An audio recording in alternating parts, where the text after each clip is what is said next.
capable. Amen, alléluia. Nous avons un Dieu capable. Amen, alléluia. Nous avons un Dieu capable.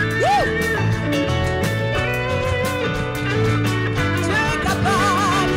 Dieu l'est capable fait. Tout ça qu'il dit, il va faire. Il va accomplir son bonne promesse envers vous. Car toutefois en Dieu, il abandonnera pas vous. Il va faire, oh, il va faire, oh, il va faire, oh, il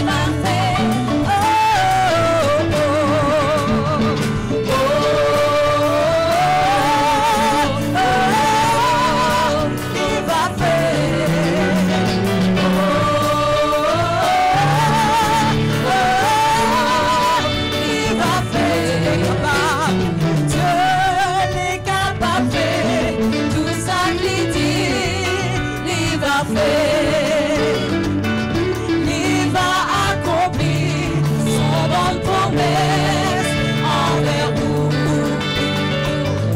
Car toutefois en Dieu, il abandonnera pas vous. Il va faire, oh, il va faire, oh, il va faire,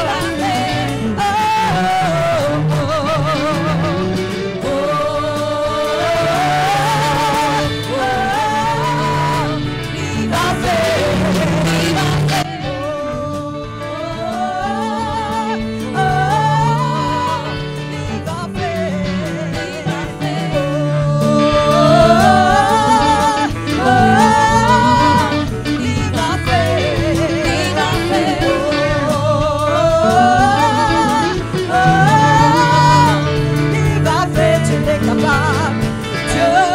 il va faire, tout ça qu'il dit, il va faire. Il va accomplir son bonne promesse envers vous. Car toutefois en Dieu, il abandonnera pas vous. Il va faire, oh, il va faire, oh, il va faire, oh, il va faire,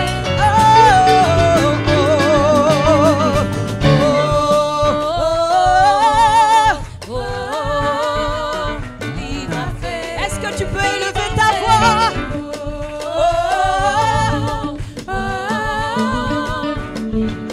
Attention, attention, tu sautes, tu sautes, tu sautes pour le Seigneur. Wouh! Tu sautes, tu sautes, tu sautes pour le Seigneur.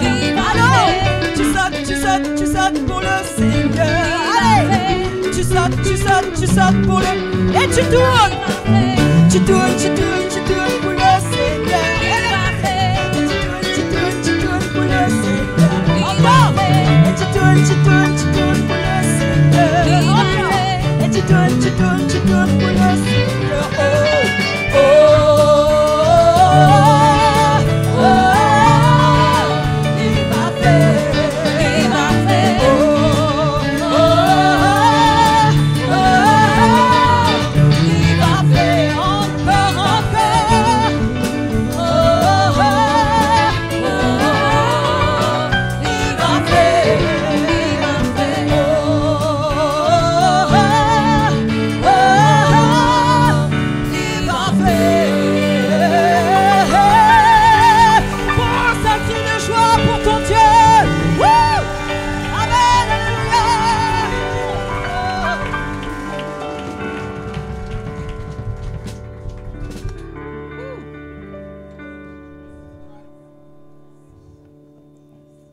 Il n'y a qu'un seul nom, puissant pour sauver.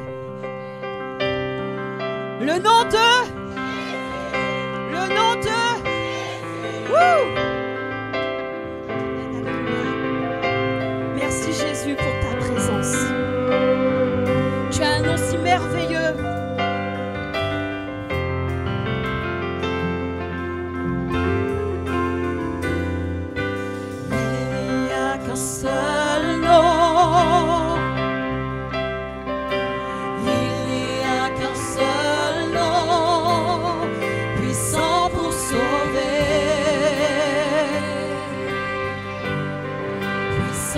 pour sauver.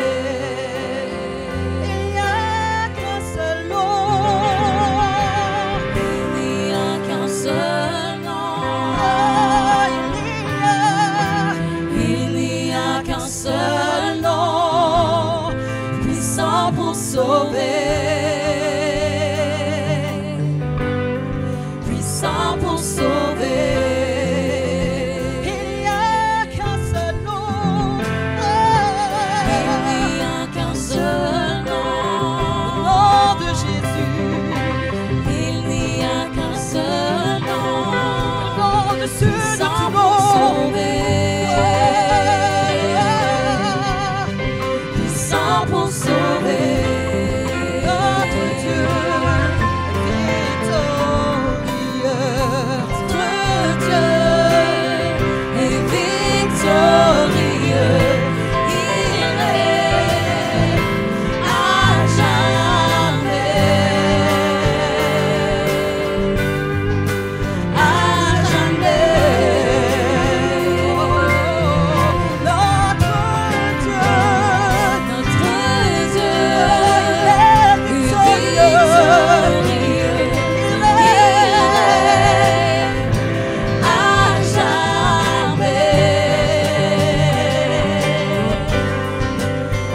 Au centre de toute chose, Seigneur Jésus, c'est toi que je vois.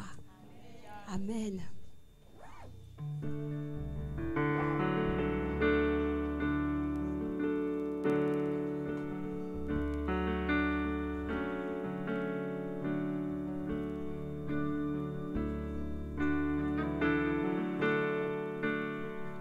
Au centre de toute chose, c'est toi que je vois, c'est toi que je vois.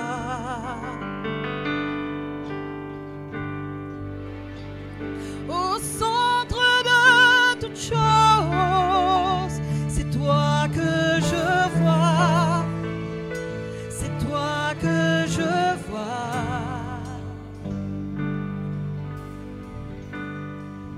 Au centre de toute chose, c'est toi que je vois, c'est toi que je vois. Jésus, c'est toi que je vois. Au centre de toute chose, c'est toi que je vois, c'est toi que je vois. Je ne vois que toi, Jésus. Il y a une puissance. Il y a une puissance en ton nom, des miracles s'opèrent en ton nom. Quand j'élève ma voix en louange, c'est toi que je vois, c'est toi que je vois.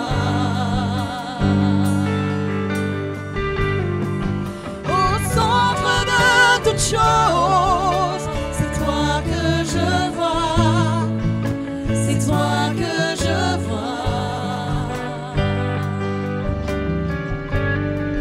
Au centre de toute chose, c'est toi que je vois, Jésus, c'est toi que je vois, Jésus. Au centre de toute chose, c'est toi que je vois, c'est toi que je vois. Il y a une puissance en ton nom, des miracles s'opèrent en ton nom. Quand j'élève la voix, quand j'élève ma voix en louange, c'est toi que je vois. Au milieu de ma tempête, c'est toi que je vois.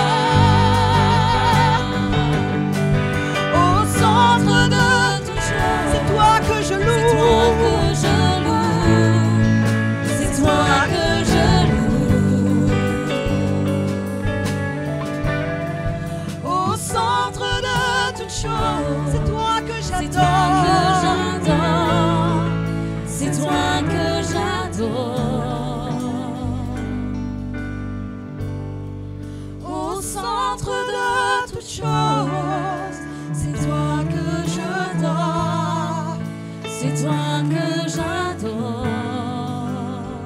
Il y a une puissance, il y a une puissance en son nom. Oh, tu as le nom qui libère, Jésus. Les miracles s'opèrent en son nom. Tu as le nom qui restaure, Jésus.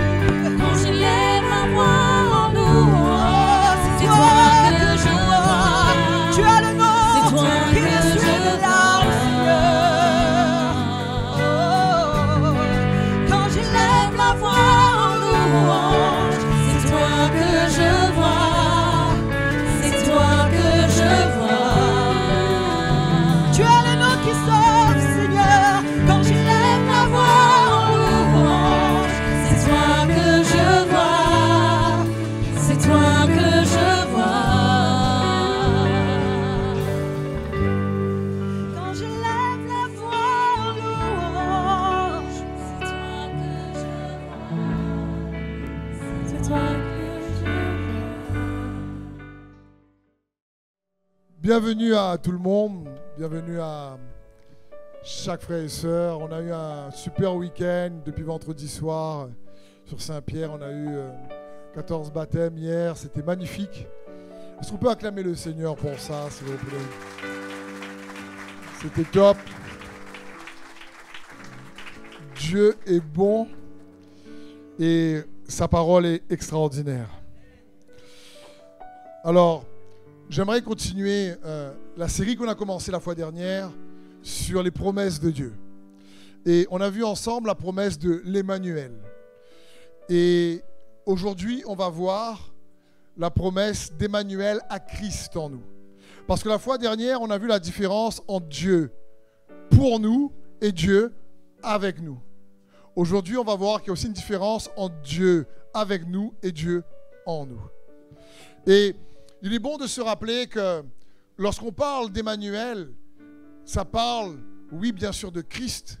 Et on a vu que pour recevoir les promesses de Dieu, il faut surtout regarder au Dieu de la promesse. Et on avait vu ensemble, lorsqu'on parle que Dieu est fidèle, cela signifie qu'il n'échoue pas. Que Dieu n'échoue pas. Il n'échoue pas. Quand on dit que Dieu est fidèle, ça signifie qu'il n'échouera pas.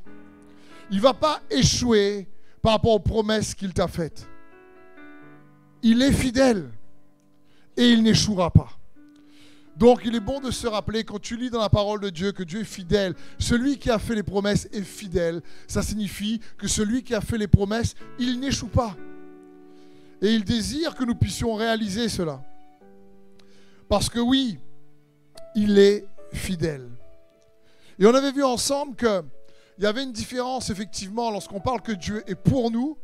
C'est un peu comme le peuple d'Israël dans le désert. Il y a la manne, il y a les vêtements qui grandissent sur eux. Et donc, il est pour eux. Mais lorsqu'on dit que Dieu est avec nous, ça fait référence plutôt à la terre promise, où là, Dieu leur dit, je vous donne la terre promise, mais allez la récupérer. Je suis avec vous.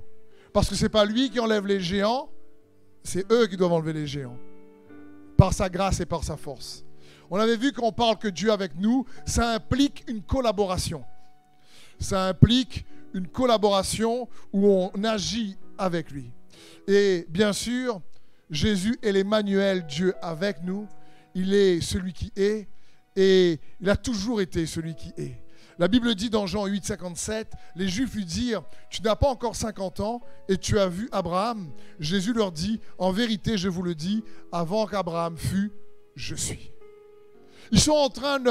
Ce que j'aime avec Jésus, c'est qu'ils sont en train de lui chercher des noises, comme on dit. Ils sont en train d'essayer de l'embêter. Et il dit, oui, tu te prends pour Dieu, tu te prends pour Dieu. Et Jésus leur répond, il ne donne pas un paquet d'explications. Il dit, avant qu'Abraham fût, je suis. Il est en train de dire, c'est pas que je me prends, je suis.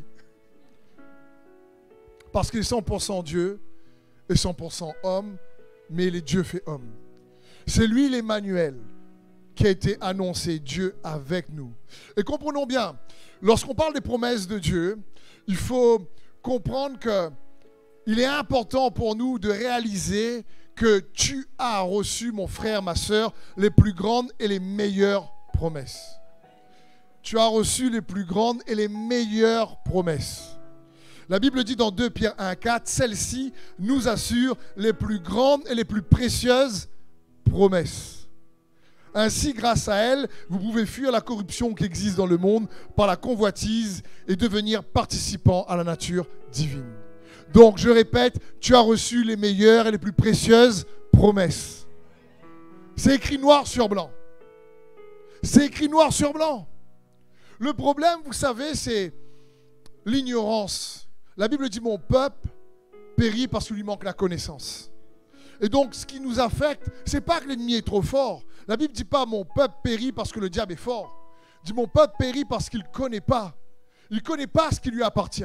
Je vous disais, la vie chrétienne ne consistait pas à chercher Dieu pour faire en sorte que Dieu nous donne des victoires, mais chercher Dieu pour découvrir les victoires qu'il nous a déjà données. Ce n'est pas pareil. Les promesses, on ne prie pas pour dire, Seigneur, donne-moi une promesse, donne-moi une promesse, donne-moi les meilleures promesses. Elles sont déjà là. La Bible dit, Elle nous assure sa gloire, ça parle de sa gloire. La Bible dit, le verset suivant dit, précédent dit, il nous a donné tout ce qui contribue à la vie et à la piété. Elle nous assure cette relation avec Dieu, les plus grandes et les plus précieuses promesses. Et quand je pensais à ça, je pensais à plusieurs images. Imaginons quelqu'un veut perdre du poids et il sait qu'il faut faire du sport, il n'a pas forcément trop de temps et il prend un vélo d'appartement. Parce qu'il a entendu dire que si tu prends un vélo d'appartement, tu perds du poids. Et il prend le vélo d'appartement et il met dans son appartement et il attend qu'une semaine passe et il n'en fait pas. Et il va se peser, il dit purée, j'ai pas perdu du poids. Au contraire, j'en ai pris. Puis il attend 2 semaines, il mange toujours. Le vélo d'appartement est là. Et puis au bout de 2 semaines, il va à nouveau prendre son poids. Il se dit purée, j'ai encore grossi. Pourtant, j'ai acheté un vélo d'appartement. Parce que le vélo d'appartement est là, mais il ne sait pas qu'il faut qu'il monte dessus, qu'il pédale, qu'il transpire un peu beaucoup pour pouvoir perdre du poids. Parce qu'il est ignorant, je caricature, de comment utiliser donc le vélo d'appartement. Et quand la Bible dit qu'on a les meilleures, les plus précieuses promesses, ben parfois on ne sait pas utiliser ce que Dieu nous donne. Il dit qu'on a les meilleures et les plus précieuses promesses, et les enfants de Dieu parfois ont envie toujours d'une vie d'affliction, d'une vie de victime, dans une vie qui subit. C'est pas ce que Dieu veut. Je comprends qu'il peut avoir des saisons difficiles, mais s'il nous donne les meilleures promesses, c'est justement pour qu'on puisse les expérimenter. C'est pas juste pour les déclarer et les confesser, c'est pour les vivre. Quand Jésus dit je suis venu vous donner la vie et la vie en abondance, c'est pour vivre. C'est pas pour dire Seigneur, tu vois comment c'est dur, tu pourrais me donner ta vie en abondance s'il te plaît. Et Jésus dit je t'ai déjà donné. Le vélo d'appartement est là, mais tu ne l'utilises pas. Et ça me fait penser aussi, c'est comme si les enfants de Dieu que nous sommes, c'est comme s'il y a une personne, elle a au moins 10 millions d'euros sur son compte. Mais elle ne sait pas comment l'utiliser, elle n'a pas le code pour le retirer, elle vit comme un SDF dans la rue. Et comprends bien, c'est pas péjoratif, je ne juge personne, mais je parle ici d'une illustration comme quoi il a tout ce qu'il faut, mais malheureusement il ne sait pas comment s'approprier ce qu'il faut, et du coup il subit les circonstances. Vous comprenez ? Et ça, on peut subir le passé, on peut subir l'injustice, on peut subir l'abus, on peut subir beaucoup de choses. Et pourtant, Jésus est mort et ressuscité pour que nous soyons délivrés de toutes ces choses.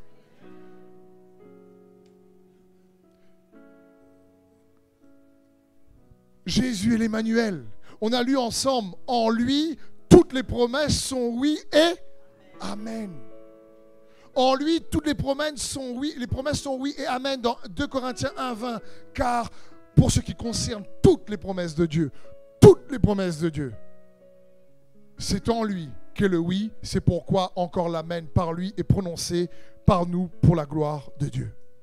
Je veux dire, c'est important de réaliser que Jésus est l'Emmanuel, mais que par lui, toutes les promesses sont oui et amen. Ça signifie quoi ce verset? Comprenons bien. Dans l'Ancien Testament, il y a beaucoup de promesses. Dans toute la parole de Dieu, il y a des promesses, c'est truffé de promesses. Les meilleures et les plus précieuses pour toi et moi. C'est en général, mais il faut se les approprier de manière personnelle par le moyen de la foi.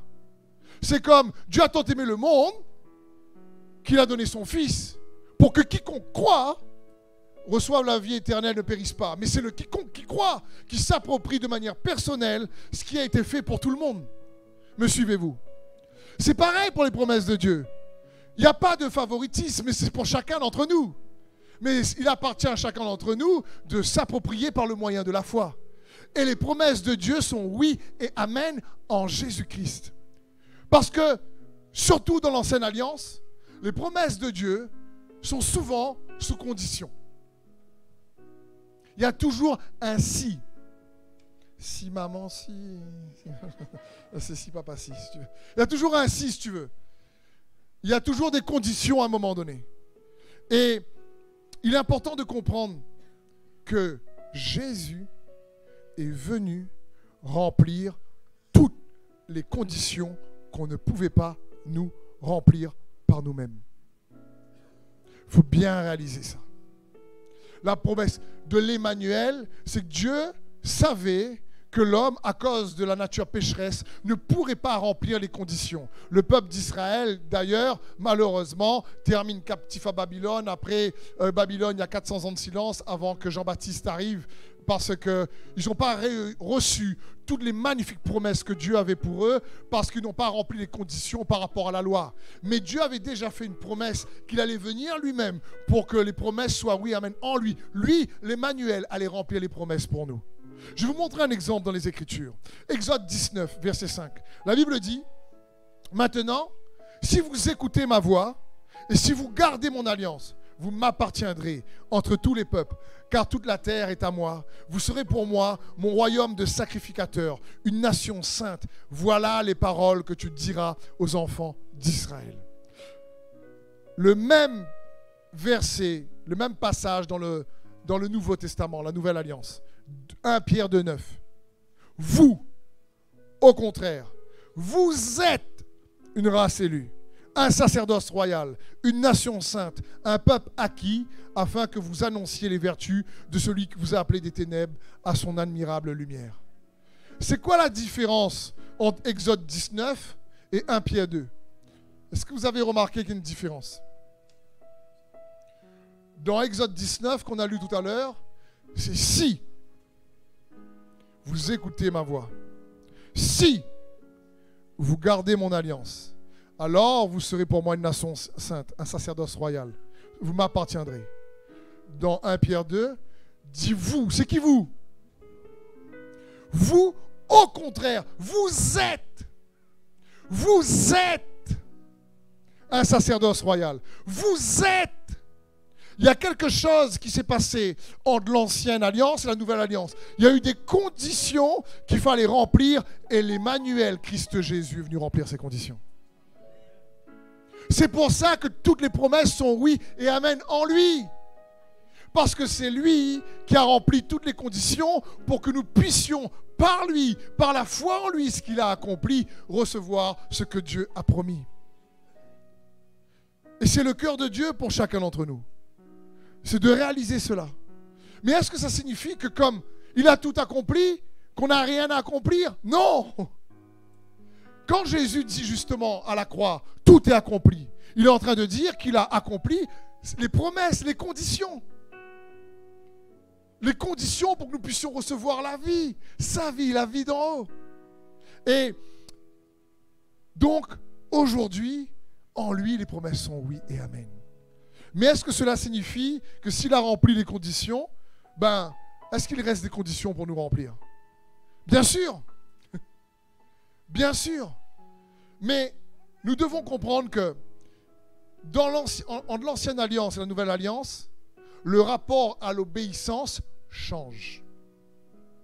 Dans l'ancienne alliance, l'obéissance était l'obéissance de la loi. Dans la nouvelle alliance, l'obéissance est l'obéissance de la foi en Jésus et ce qu'il a accompli. Ce n'est pas du tout la même approche d'obéissance. La Bible dit dans Romains 1 et 2, cet évangile, Dieu l'avait promis auparavant par ses prophètes dans les Saintes Écritures. Il concerne son Fils qui en tant qu'homme est né de la descendance de David et qui du point de vue de l'Esprit Saint a été déclaré Fils de Dieu avec puissance par sa résurrection. Jésus-Christ notre Seigneur. C'est par lui que nous avons reçu la grâce d'exercer le ministère d'apôtre pour conduire en son nom des hommes de toute nation à l'obéissance de la foi.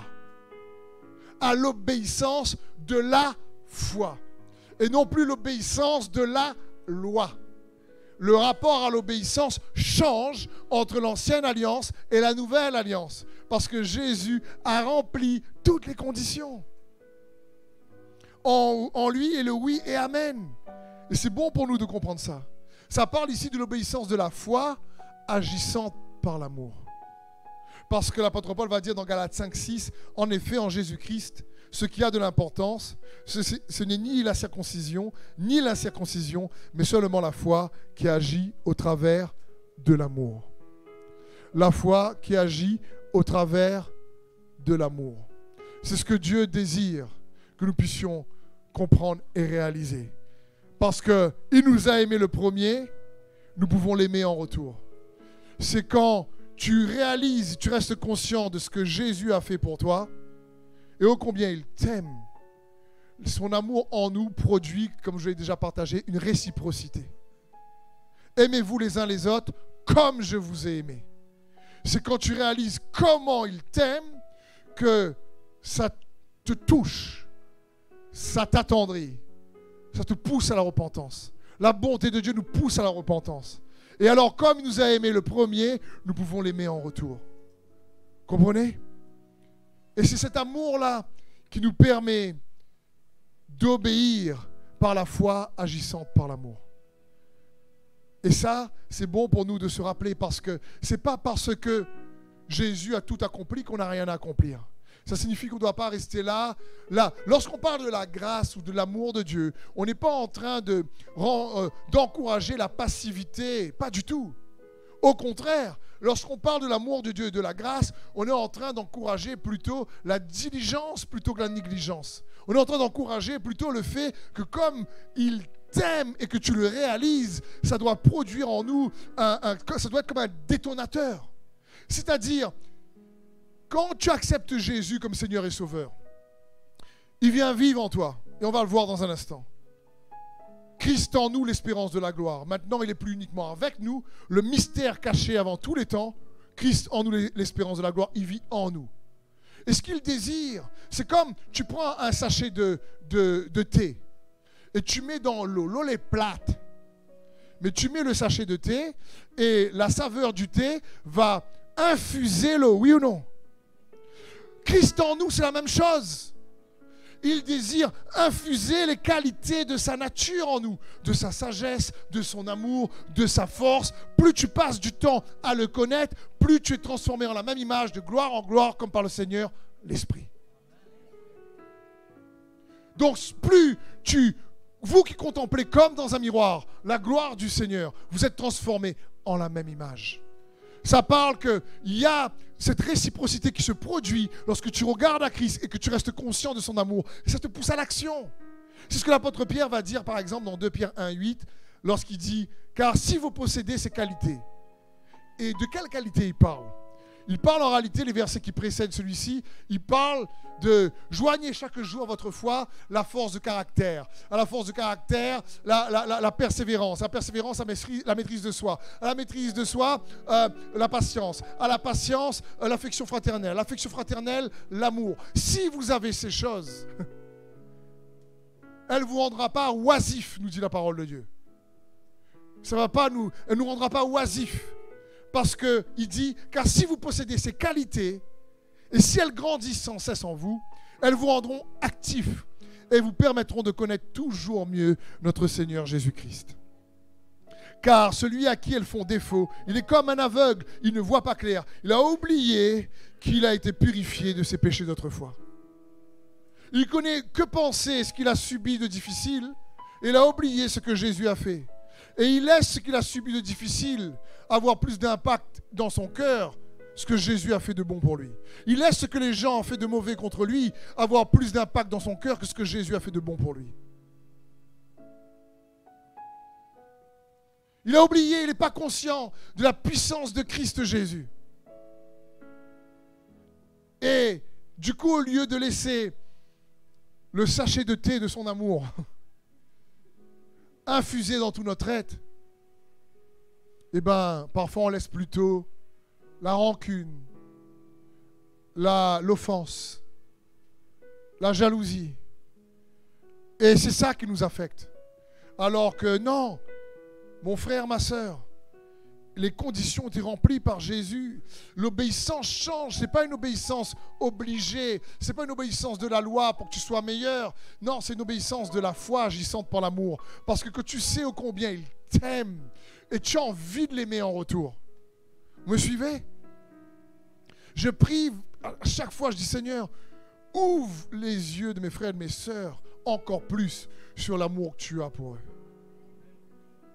Pour que toi et moi, on réalise ô combien on est... Parce qu'on a les mêmes promesses. Mais certains vont plus les expérimenter que d'autres. Pourquoi? Parce qu'ils vont comprendre cette obéissance de la foi. C'est pas juste une obéissance à la loi, c'est l'obéissance de la foi. Jésus, tu m'aimes tellement. Ce que tu as fait pour moi, je le reçois. Parce que la foi s'exprime après au travers de notre comportement, au travers de notre langage, au travers de notre service. L'apôtre Paul va dire dans 2 Corinthiens 9, 13, par ce service, vous allez démontrer la réalité de votre engagement.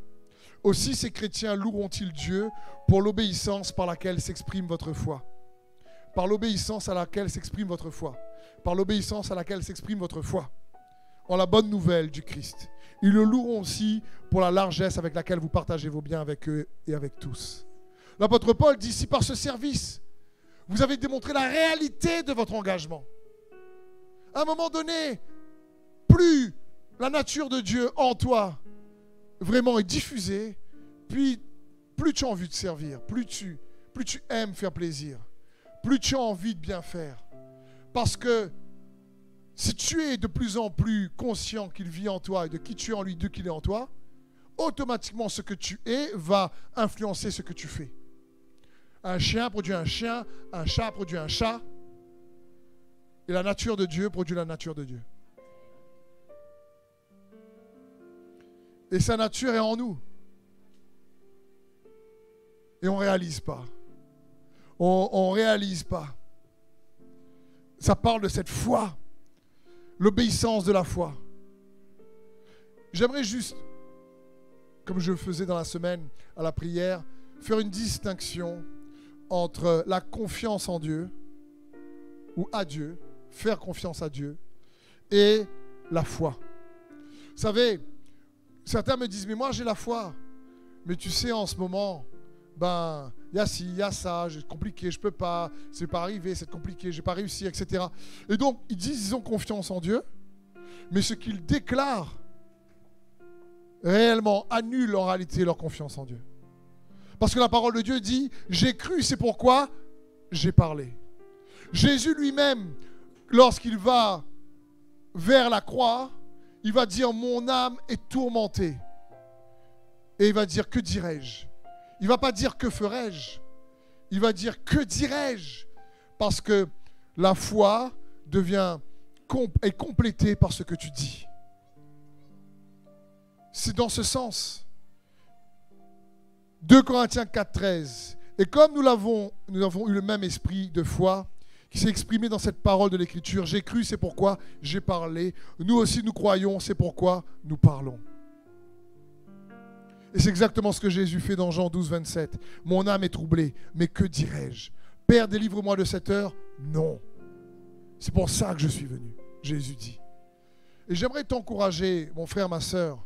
Une des manières de venir, de diffuser la qualité de Dieu en toi encore plus, c'est peu importe peut-être les situations que tu traverses. Si tu fais confiance dans le Seigneur, écoute, à côté de cette confiance, même si c'est difficile, déclare non seulement qu'il est pour toi, déclare non seulement qu'il est avec toi, mais déclare aussi qu'il vit en toi. Reste conscient de ça. Reste conscient qu'il vit en toi. C'est son cœur pour chacun d'entre nous. La Bible dit dans 1 Colossiens 1, 27, à qui Dieu a voulu faire connaître quelle est la glorieuse richesse de ce ministère parmi les païens, savoir Christ en vous, l'espérance de la gloire. Et je me dis, on oublie, frères et sœurs, que Christ Jésus, il n'est pas juste l'Emmanuel avec nous, il vit aussi en nous.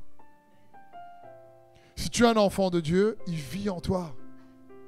Juste ça, tu fais wow! Ça signifie que si toutes les meilleures et les plus précieuses promesses sont oui et amen en lui et que lui, il est en toi, ben les promesses ne sont pas trop loin.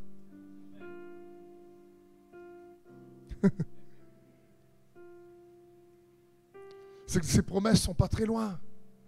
Et en priant pour nous, vraiment ce matin, chacun d'entre vous, je me suis dit, j'avais ce verset dans un verset du psaume où le roi David dit, mais tes promesses me consolent. tes promesses me restaurent. Tes promesses me donnent de l'espérance.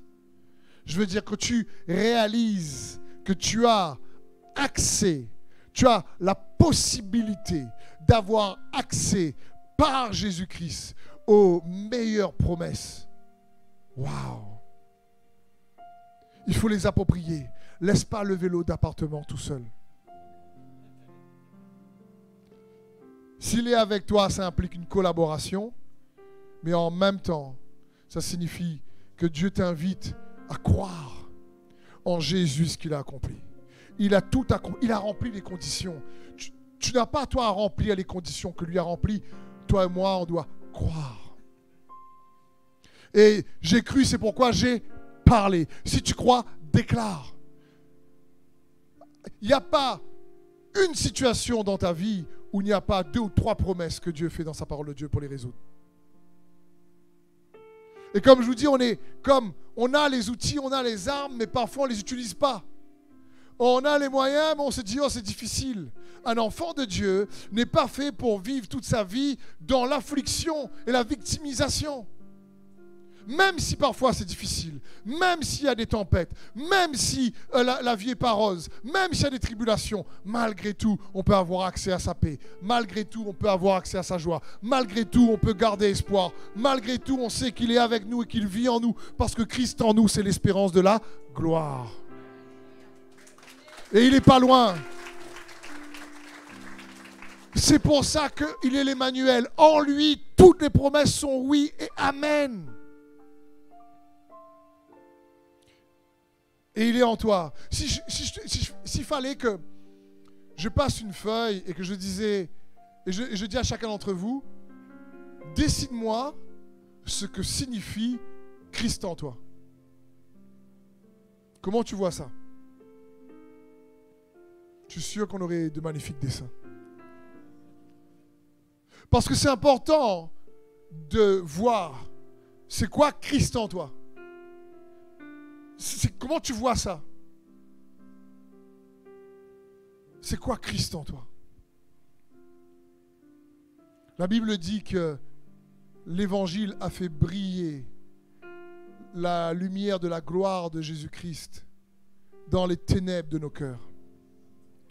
Dans 2 Corinthiens 5, 6. Car Dieu a dit lui-même, la lumière brillera au sein des ténèbres. Et il a fait briller la lumière dans nos cœurs pour faire resplendir la connaissance de la gloire de Dieu sur la face de Christ. Ça signifie que quand ton cœur est peut-être dans les ténèbres, quand ton cœur est sombre et assombri par les difficultés, quand la vie est assombrie par l'oppression, quand la vie est assombrie par, je ne sais pas, une situation, Christ en toi désire faire jaillir la lumière. Il désire amener cette lumière qui chasse les ténèbres. Et c'est son cœur pour chacun d'entre nous. C'est ce que Dieu veut. Est-ce que tu réalises que tu es un enfant de Dieu?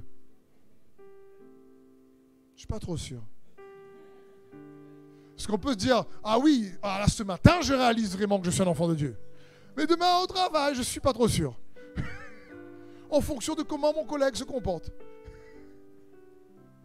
La Bible dit dans 1 Jean 3,2, bien-aimé, c'est qui bien-aimé? C'est toi, c'est moi, bien-aimé. Nous sommes maintenant, quand? Maintenant enfants de Dieu. Et ce que nous serons n'a pas encore été manifesté. Mais nous savons que lorsque cela sera manifesté, nous serons semblables à lui parce que nous le verrons tel qu'il est. Quiconque, c'est qui quiconque? C'est toi et moi aussi. Quiconque a cette espérance en lui se purifie comme lui-même est pur. Mon frère, ma soeur, ça signifie quoi? Peut-être qu'extérieurement, regarde ton voisin, ta voisine, tu vois, regarde. Regarde. Peut-être qu'extérieurement, tu dis, je vois pas trop que ça ressemble à Dieu pour l'instant. Là, tu dis, je connais pas trop. Mais intérieurement, nous sommes bien-aimés maintenant enfants de Dieu. Intérieurement, si, quand Dieu te regarde, il dit, regarde ce que j'ai fait, les jolis, oui. Regarde les gars. Dieu dit à ses anges, regarde mes marmailles, mes enfants pour la traduction en ligne. C'est ce qu'on doit réaliser, bien-aimés. Maintenant, nous sommes enfants de Dieu. Et ce que nous serons n'est pas encore pleinement manifesté, parce que quand il viendra, que nous le verrons tel qu'il est, alors à ce moment-là, ce sera pleinement manifesté. C'est pour ça qu'extérieurement, ce n'est pas encore manifesté, mais intérieurement, tu es un bien-aimé, un enfant de Dieu. La Bible dit, encore une fois, mais à ceux qui l'ont reçu. J'aime ce verset dans Jean chapitre 1. Ça parle de la parole. En elle était la vie, et la vie était la lumière pour les hommes. Mais à ceux qui l'ont reçu, elle a donné cette parole, le pouvoir de devenir enfants de Dieu, lesquels sont nés ni de la chair et du sang, mais de la puissance même de la parole de Dieu. C'est ce que tu es.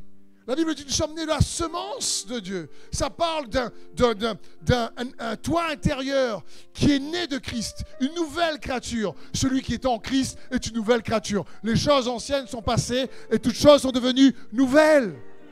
En toi, il y a un toi en Christ et il y a un Christ en toi qu'il ne faut pas laisser dormir. Qui a un potentiel de foi et de puissance en toi par le Saint-Esprit qui vit aussi en toi, qu'il faut aller réveiller, mon frère, ma soeur. C'est dans ce sens. Éphésiens 2,10 nous dit, car nous sommes son ouvrage, ayant été créés en Jésus-Christ pour de bonnes œuvres que Dieu a préparées d'avance, afin que nous les pratiquions. J'aime ce verset. Quand tu es créé en Jésus-Christ, tu es son ouvrage. Tu sais, ça signifie quoi?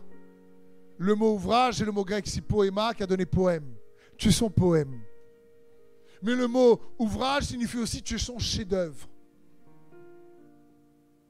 C'est-à-dire tu es, comme on dit en anglais, masterpiece. Tu es son chef-d'œuvre. Parce que Dieu ne fait pas de camelote.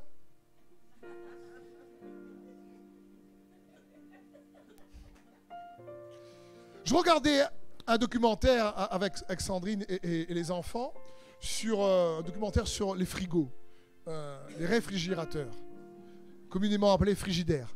Donc, et je regardais, et puis tu avais une marque qui disait, on est tellement sûr de notre produit, qu'on garantit le moteur de notre produit 12 ans. Tellement ils se disent, ce produit-là, on sait que ça, c'est top.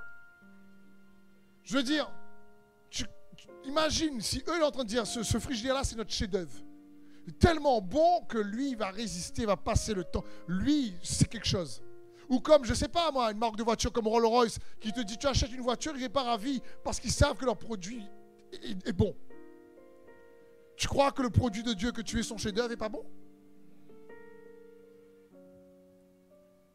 Tu crois que Dieu n'est pas capable de dire hey, franchement, par le travail du Saint-Esprit en eux, je garantis.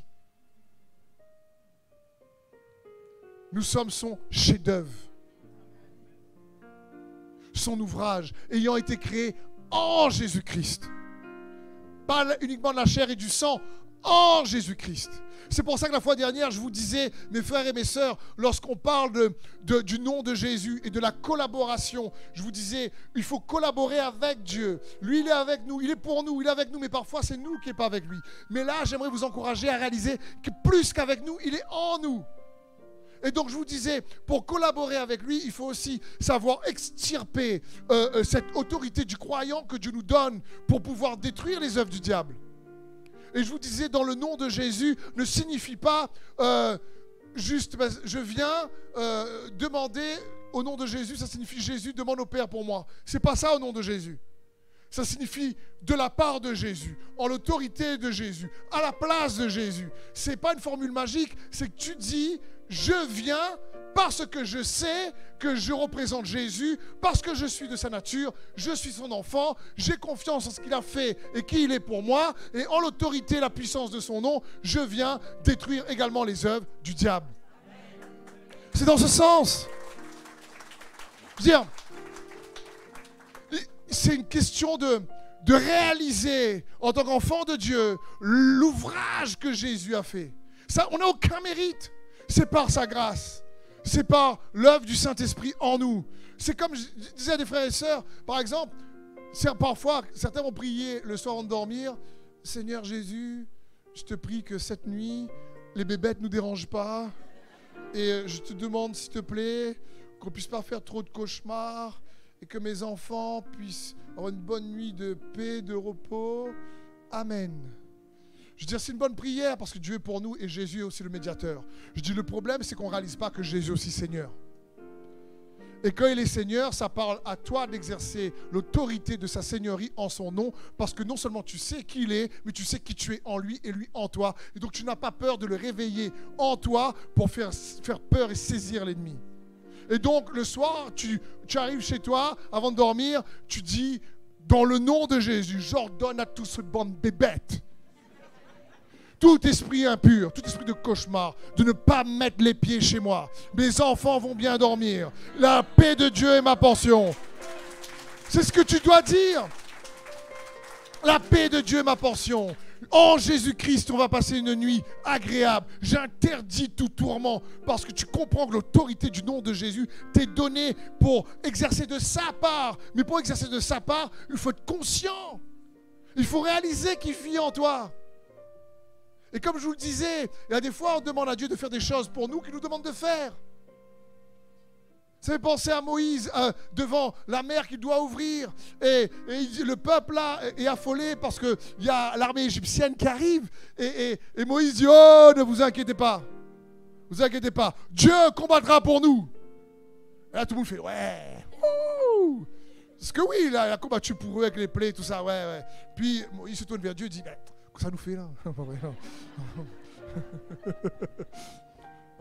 J'ai déjà dit, l'hébreu ressemble vraiment au créole quand. Et Moïse se tourne vers Dieu et Dieu lui dit, pourquoi tu cries vers moi? C'est ce que tu dis. Dis, t'as quoi dans ta main? Moïse dit, un bâton. Eh ben, Dieu dit, ouvre la mer avec. La logique de Dieu. Moïse a dit, un bâton, la mer, un bâton, la mer. Dieu dit, utilise l'autorité que je t'ai donnée, qu'est-ce que tu es en train de faire? Dieu, prends ton bâton, utilise-le. Et le nom de Jésus est comme un bâton. Et je crois qu'il y a des victoires qui vous attendent, frères et sœurs, qui sont là en suspens et qui attendent juste que vous allez les saisir, parce qu'en Jésus-Christ, toutes les promesses sont oui et amen. Et que Jésus vit en toi. Et que des fois, des fois on peut demander à Dieu, mais comme je vous ai déjà dit, à Dieu on demande, mais à l'ennemi on commande. Dis pas à Satan, s'il te plaît, sors de ma chambre. Tu dis dans le nom de Jésus, tu dégages. Parce que vous savez, lui, il voit qui fait semblant, qui fait pas. Il voit qui fait, il a peur. Lui, en fin de compte, il n'est pas trop qui il est en Jésus-Christ. Et quand tu ignores le potentiel de la vie divine qui est en toi, malheureusement, c'est comme le vélo, tu ne l'utilises pas et tu ne perds pas assez de poids. Parce que tu ne te rends pas compte que tu as beaucoup de situations que vous traversez, qu'on traverse, qui seraient résolues parce que l'obéissance de la foi en lui, ce qu'il a compris, par l'exercice de l'autorité du croyant que tu es en son nom, ça ferait déjà beaucoup de différence. J'ai cru, c'est pourquoi j'ai parlé. Et si ça ne marche pas tout de suite, continue à déclarer. C'est comme cet arbre, le figuier, que Jésus, à un moment donné, maudit. Dans le naturel, sur le coup, les disciples regardent, toutes ces feuilles sont encore là. C'est le lendemain, quand ils passent, qu'ils voient que l'arbre a séché sur lui-même. Mais quand Jésus a dit, il était déjà mort, l'arbre. Peut-être que le résultat extérieur ne s'est pas produit tout de suite. Mais le lendemain, il y avait.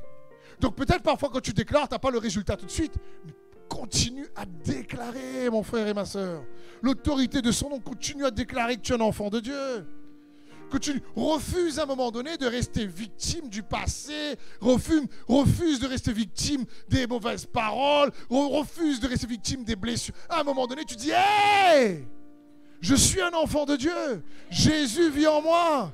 Il m'a donné ses meilleures promesses. C'est ce qu'il dit. Et il dit, pourquoi on a commencé à lire tout à l'heure, mais on verra encore un peu plus de manière profonde dans cette série. Il dit, mais ces meilleures et plus précieuses promesses nous ont été données pourquoi? Pour qu'on puisse participer à sa nature divine. T'imagines? Pourquoi il dit ça? Parce qu'il vit en toi. Et il veut que tu expérimentes sa nature divine au travers de toi. Et que tu restes conscient. Parce que c'est bien de dire qu'on est un enfant de Dieu. Mais quand tu l'expérimentes vraiment, tu te dis, elle est vraie. T'es vrai, t'es. Tu te dis, c'est chouette. Tu réalises. Et encore une fois, ce n'est pas réservé à un pasteur, à un diacre, un ancien, ce que tu veux. Ça parle de celui qui croit. Ça parle de toi et moi, les enfants de Dieu. Ça parle de chacun d'entre nous quand tu réalises l'immensité de la grandeur de qui est Jésus et de ce qu'il a accompli pour nous, en notre faveur. Parce que tu es son chef-d'œuvre. Et il nous a donné le Saint-Esprit, l'Esprit de la promesse pour ça. Éphésiens 1,13 nous dit, « Et vous qui avez espéré, vous avez entendu la parole de la vérité, l'évangile de votre salut, auquel aussi ayant cru, vous avez été scellés du Saint-Esprit de la promesse. » Scellés du Saint-Esprit de la promesse. Scellés du Saint-Esprit de la promesse. Et il est où cet esprit? Jésus dit, « Car il demeure auprès de vous, il sera en vous. » Jean 14, 17. Il sera en vous. L'esprit de la promesse. C'est comme ça aussi que le Saint-Esprit est appelé. Ça, je vous disais, comme le thé diffuse son parfum dans l'eau pour donner à l'eau la saveur du thé, le Saint-Esprit par lequel on était scellés veut aussi diffuser la nature de Dieu dans notre être. C'est son cœur. Parce que maintenant, par lui, nous avons accès, par le moyen de la foi, aux meilleures promesses. Frères et sœurs, je prie que Dieu, comme l'apôtre Paul dit, illumine les yeux de leur cœur, afin qu'ils puissent voir quelle est l'espérance qui s'attache à son appel. Tu es appelé à expérimenter les meilleures et les plus précieuses promesses. Vis pas la vie sur terre en passant à côté. Je veux t'encourager à recevoir ça. C'est le cœur de Dieu pour toi. Je vais prendre quelques exemples de promesses qui sont oui, amen en Jésus-Christ pour conclure ce message et vous montrer qu'il n'y a pas une situation, un problème que tu rencontres où Dieu n'a pas fait une promesse pour y répondre. Par exemple, il a promis d'être là dans mes tempêtes et mes difficultés. Il a dit dans Isaïe 43:2, « Si tu traverses de l'eau, je serai moi-même avec toi. Si tu traverses les fleuves, ils ne te submergeront pas. Si tu marches dans le feu, tu ne te brûleras pas et la flamme ne te fera pas de mal. » Ça parle ici, qu'est-ce qui te brûle comme situation? Dans quelle situation te noie? Te noyer dans les soucis, noyer dans l'inquiétude, noyer dans le stress. Est-ce que l'anxiété te consume comme le feu? Je ne sais pas. Quel est le problème? Il dit, mais attends, si ça t'arrive, je serai moi-même avec toi. L'Emmanuel maintenant, pas juste avec toi, il est en toi. Donc il a promis ça, et cette promesse-là, elle est oui et amen en Jésus-Christ. Une autre promesse, par exemple, il a promis de récompenser mon engagement dans l'obéissance de la foi. Il dit dans Hébreux 6:10, en effet, Dieu n'est pas injuste pour oublier l'œuvre de votre amour. Vous avez démontré votre amour pour son nom, par le service que vous avez rendu, vous rendez encore au sein. Dieu n'est pas injuste. Dieu voit ce que tu fais pour lui et pour les autres. Il ne fait pas, bon, ben laisse tomber. Hein. La Bible est claire, il n'oublie pas. Il a promis. Et cette promesse est oui et amen en Jésus-Christ. Qui a envie que Dieu bénisse ses enfants? Amen, vous êtes normal. Vous êtes normaux, il faut que je conjugue. Pardon Vanessa. Et écoutez bien cette promesse, Psaume 37, 25. J'ai été jeune et j'ai vieilli. Je n'ai pas vu le juste être abandonné, ni ses descendants mendier leur pain. Il est toujours compatissant, il prête, et sa descendance est bénie. Qui est le juste? Nous. Le juste vivra par la foi. Le juste, c'est celui qui croit. Il dit, mais la descendance du juste est bénie. Et cette promesse-là, c'est oui, amen en Jésus-Christ. Imaginons que tu t'inquiètes pour le futur de tes enfants. Parce que l'école, ça va pas trop. En ce moment, c'est dur pour trouver un travail. Mais il y a une promesse là qui est oui, amen en Jésus. Donc, au lieu de se laisser juste affecter par les circonstances, rappelle-toi qu'en Jésus-Christ, les promesses sont oui, amen, et il désire bénir ta descendance. Je veux dire, il désire bénir, dire Seigneur. Donc là, même imaginons que ton maman cherche un travail, ton enfant cherche un travail, et il n'a pas, et c'est compliqué, il a beaucoup de refus. Mais toi, tu sais l'obéissance de la foi, tu as cru, c'est pour ça que tu as parlé. Et là, tu commences à dire, Père, dans le nom de Jésus, je te présente mon enfant. Et je sais qu'aujourd'hui, même si c'est dur, même si c'est compliqué, je déclare que c'est toi qui vas lui ouvrir une porte, c'est toi qui vas bénir ma descendance, c'est toi, Seigneur, qui fait les connexions divines, c'est toi qui vas créer des opportunités. Au-delà, Seigneur, de nos manquements, nos faiblesses ou de manque de diplôme, c'est s'il a toi, il a ce qu'il faut pour pouvoir faire la différence. Par exemple, il a promis de te bénir dans ton travail. Tu sais ça?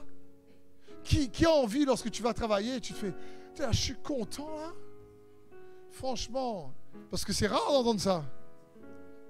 C'est plutôt, là le lundi est arrivé. Là.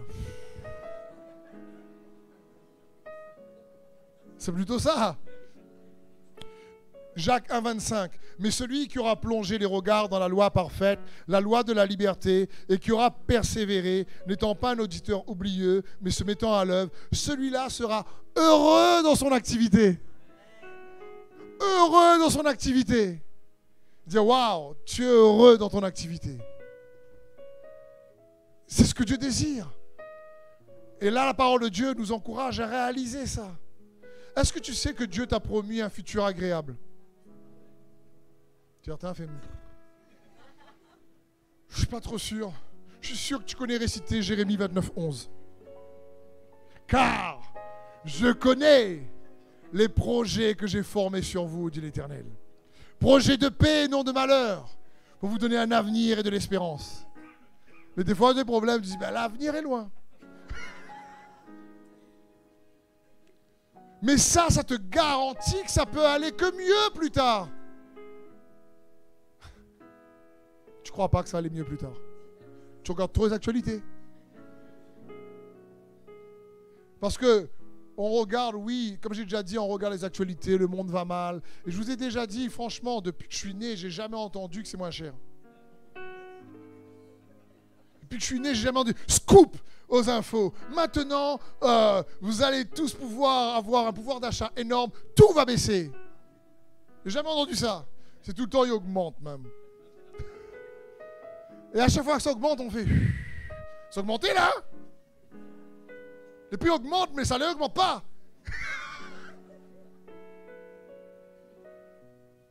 Et là, après, qu'est-ce qui arrive? On peut commencer à s'inquiéter pour demain.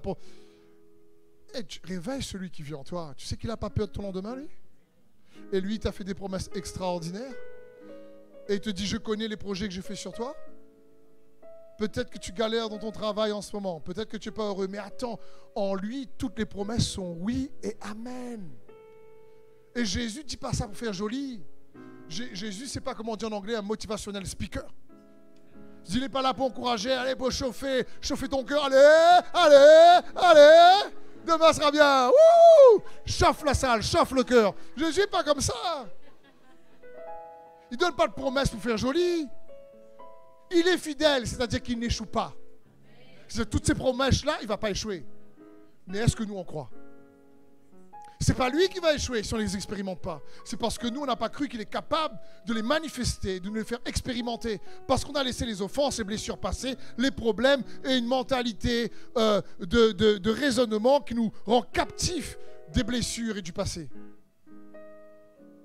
Parce que comme je disais à des frères et sœurs dans la semaine, je dis, c'est pas l'ennemi est très fort, c'est que le problème, c'est la manière de penser des fois qu'on a. On croit à des mensonges et on est captif. C'est pour ça que l'apôtre Paul dit, les armes avec lesquelles nous combattons sont puissantes pour renverser les forteresses. Et nous renversons tout faux raisonnement, tout raisonnement qui se dresse contre la connaissance de Christ, et nous amenons toute pensée captive à l'obéissance de Christ. Pas uniquement l'obéissance à Christ, à l'obéissance de Christ. C'est quoi l'obéissance de Christ? C'est l'obéissance de la foi en lui et ce qu'il a produit. Parce que c'est son obéissance que tu restes conscient et que tu gardes la foi en lui, ce qu'il a accompli, qui va te permettre d'avoir la force également d'obéir par amour. À ton tour. C'est dans ce sens. Et c'est ce que Dieu veut. Romains 8, 28, je suis sûr que vous connaissez. Car toute chose concourt au bien de ceux qui aiment Dieu Donc comprends bien, si tu as vécu une situation difficile et que cette situation n'a pas encore contribué à ton bien, c'est que ce n'est pas terminé. Toi, aime Dieu et marche sur son plan parfait. Ce n'est pas juste de déclarer les versets, c'est de les croire. C'est de les recevoir. Il y a tellement de promesses dans la parole de Dieu, on ne va pas tous les citer, mais il a promis une vie de joie.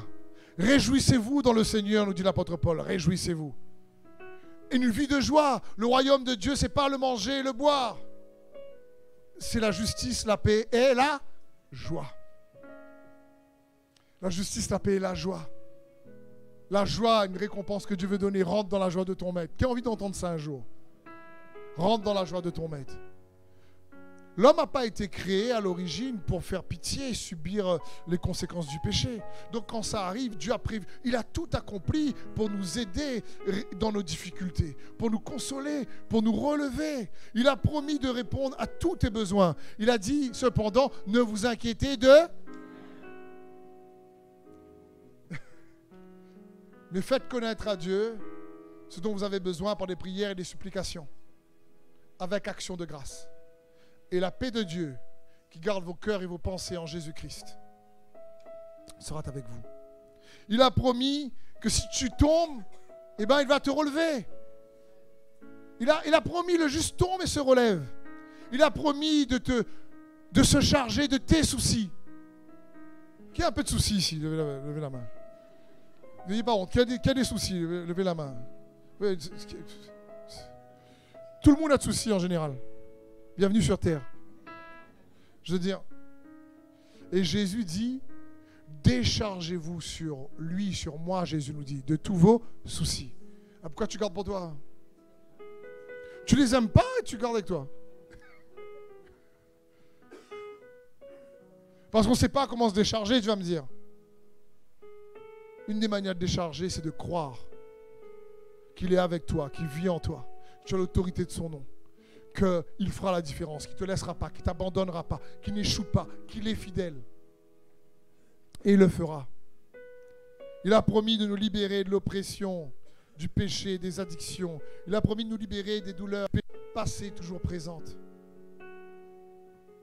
Oui, Jésus, c'est l'Emmanuel. Mais Christ en nous, c'est aussi l'espérance de la gloire. Quand Isaïe a prophétisé sur l'Emmanuel, Jésus a emmené cette vérité encore beaucoup plus profonde et plus loin. Les prophètes avaient vu saluer de loin. La Bible dit que le mystère caché avant tous les temps est révélé. Et c'est quoi ce mystère? Christ en nous, l'espérance de la gloire.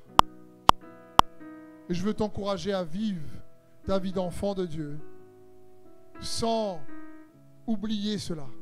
Parce qu'on a vu tout à l'heure, ceux qui oublient, eh ben, malheureusement, ils perdent certaines qualités qui devraient se manifester dans leur vie parce qu'ils sont plus conscients du mal que les autres les ont fait plutôt que du bien que Jésus les a fait pour les délivrer du mal que les autres les ont fait. C'est comme un jour, personne me dit, Steve, mais tu sais pas tout ce qu'ils m'ont fait. Je dis, écoute, peut-être que moi je ne sais pas tout ce que ces personnes t'ont fait, et ça a dû être dur, et ça a dû être compliqué. Comme chacun d'entre nous sur terre, on passe des situations difficiles et compliquées. Mais si ce qu'ils t'ont fait, il y a tant d'années, continue à t'affecter aujourd'hui, alors ce que je peux reconnaître, c'est que toi, tu ne sais pas ce que Jésus a fait, pour ce qu'ils t'ont fait ne t'affecte plus.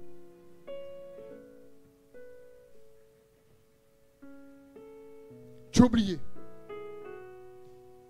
Parce que Jésus est Seigneur.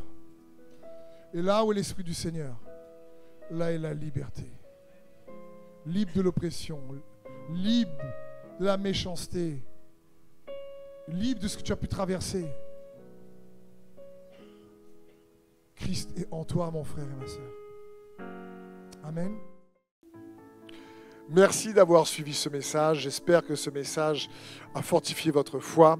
Merci également pour tous ceux et celles qui nous soutiennent au travers de votre générosité. Vous avez en bas de votre écran un QR code qui vous conduira vers une page qui s'intitule jeveubénir.com.